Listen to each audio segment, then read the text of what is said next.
Bonjour mademoiselle. Bonjour monsieur, session 2022. Je suis d'une école privée de la commune de Ratoma et mon centre c'est à EPIC 2. Aujourd'hui nous sommes à la 4e journée du baccalauréat, mais depuis le premier jour en fait, nous les jeunes filles sommes victimes des fouilles qui sont anormales.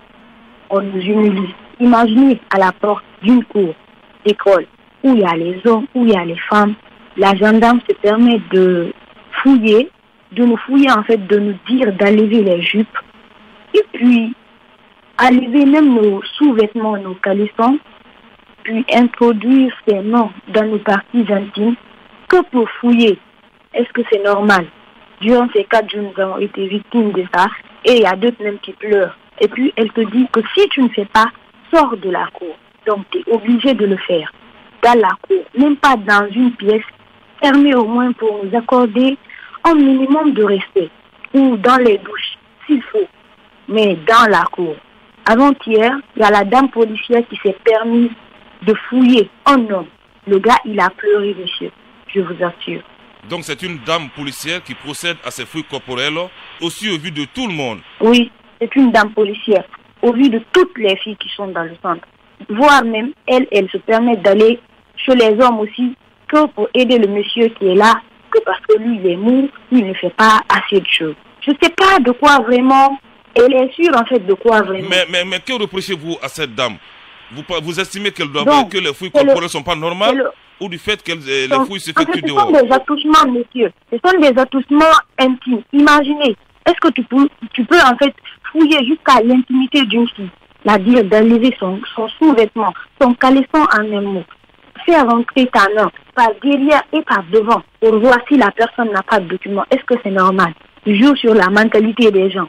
On n'aimerait pas en fait que la même chose se reproduise l'an prochain avec nos sœurs. Certes que nous, on a accepté, vous voyez, parce qu'on n'avait pas le choix.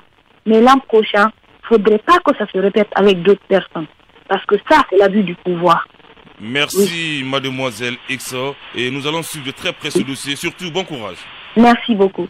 Bien, grand merci à toi Mohamed, vous qui avez réalisé très tôt ce matin cette interview avec cette candidate qui a, il faut le rappeler, requis l'anonymat. En tout cas, c'est une situation assez déplorable, et qui mérite toute l'attention du MEPUA, donc le ministère de l'enseignement préuniversitaire et de l'alphabétisation, Mohamed. Oui, surtout que ce qui est du nouveau, que les hommes aussi sont victimes de cette dame. Ouais. Parce qu'une dame qui vient fouiller les parties intimes d'un homme et aux yeux devant tout le monde, c'est incroyable.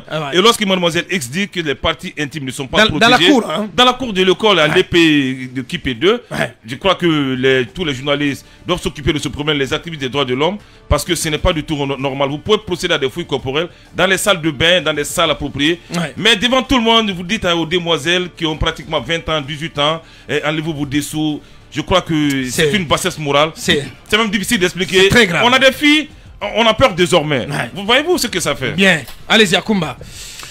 En philosophie des religions, on dit souvent que dans l'islam, et puisque nous sommes nombreux ici, je vais parler de l'islam, que dans l'islam, quand vous êtes dans la toilette, vous ne devez dire mot.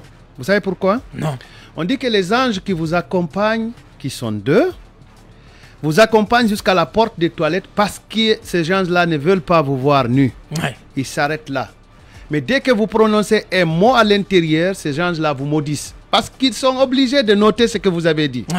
Alors, comment est-ce qu'on peut accepter dans un pays à 98% musulmans de déshabiller une femme dans une cour publiquement? Si cela se vérifie, oui, ça se confirme que Dieu a quitté la Guinée. Comment est-ce qu'une présumée obsédée peut participer à la fouille des parties intimes des hommes? Je pense que cela pose un très sérieux problème. Une fois encore, Mamadi comprendra que la Guinée a atteint un stade sous son magistère, un stade qui ne mérite pas de caractériser notre société. Dommage. C'est une dépravation. Merci, Akumba. Pendant ce temps, on apprend que la famille de Seloudalen Diallo a retiré sa plainte contre Ousmane Nieloy Diallo. Le 28 février dernier, le tribunal de première instance de Kaloum avait déclaré coupable Ousmane Nieloy Diallo et sa sœur Fatou Nieloy. d'infraction de diffamation et d'injure publique à l'encontre de la famille de Cellou Dalein Diallo. L'affaire avait connu un grand retentissement médiatique. Ousmane Nielo Diallo avait écopé de 15 mois d'emprisonnement assorti de 20 millions de francs guinéens d'amende. Sa sœur Fatou Nielo, qui était absente lors du verdict, avait écopé de 4 ans d'emprisonnement avec le même montant d'amende. 4 mois après, la famille plaignante a finalement décidé de désister.